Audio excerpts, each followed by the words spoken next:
OMAD versus a 16-8.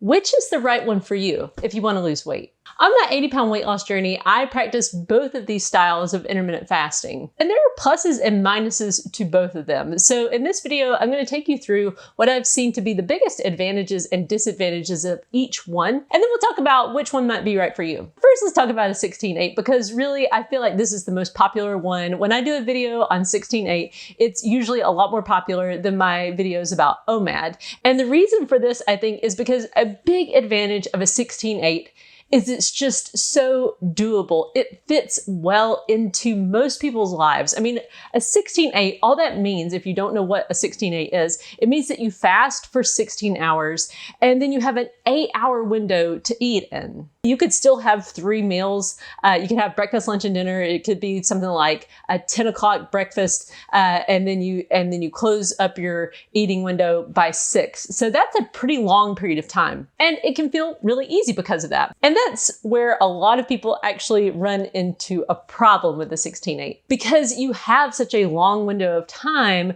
there's a lot of opportunities for overeating. It can be hard to remember just how much you were eating, how much you've eaten throughout the day, and that makes it harder to troubleshoot. A really big downside to a 16-8 is that you can be super consistent with it. In other words, you are never breaking your fasting window early. You're always doing 16 hours of fasting. You're always just doing 8 hours of eating, and you're gaining weight. Now, that frustration can be avoided if you look at intermittent fasting as a tool that helps you to eat the right amount of food. But too often people think of it as a magic bullet to help them lose weight. In other words, if they just, obey the fasting window, then they'll automatically lose. And that's just not the case. Now, let's move on to my favorite, which is OMAD.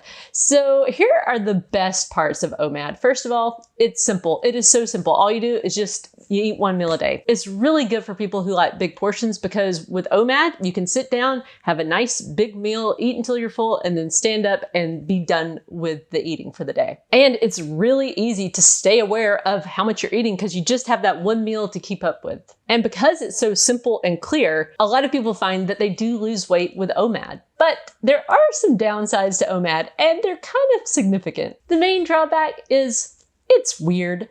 Likely no one around you is going to be practicing this way of eating. You're going to stand out like a sore thumb. People are going to be like, what are you doing? Why are you only eating 1 meal a day? People may worry about you because you're just eating 1 meal a day. And that can just be uncomfortable. Another downside is that it can feel difficult, especially if you just try to jump to OMAD, which I think no matter what you're doing, whether you decide to go with a 16-8 or you decide to go with OMAD, slowly working your way there to it is the best method. Jumping to it is a mistake because it's going to feel a lot harder than it would actually feel if you just slowly got there. And also, it can feel just kind of boring. I mean, if you're the type of person who likes to snack around and you like to have breakfast and you like to have lunch, just going to 1 meal a day, it creates a lot of space in your day that you have to fill up with things other than food. And that can be a challenge. And lastly, believe it or not, you can absolutely gain weight on OMAD, even if you're only eating 1 meal a day. If you are eating too much food at that 1 meal, you'll gain weight.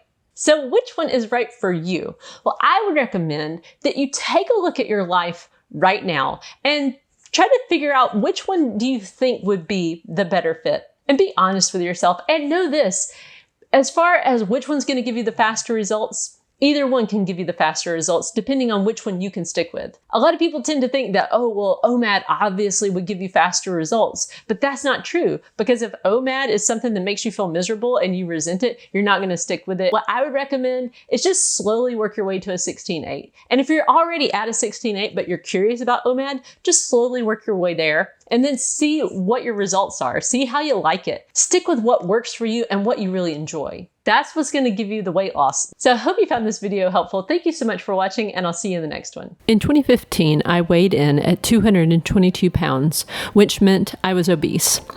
I was determined to figure out a way to lose the weight permanently while still eating all the foods that I loved. I found success when I committed to a very simple plan. I practiced intermittent fasting 6 days a week, took a cheat day on Sunday, and walked 6 miles every day. I determined that I would not count calories. I would not restrict any foods or carbs, and I would instead focus on eating until I was full. I lost a total of 80 pounds with this plan, and it's helped me maintain in a healthy weight range for over 6 years. I've taken the lessons I've learned on my weight loss journey and written the laid-back guide to intermittent fasting, overcoming weight loss obstacles, and the laid-back guide to weight loss maintenance. Grab your copies on Amazon and get started losing weight today.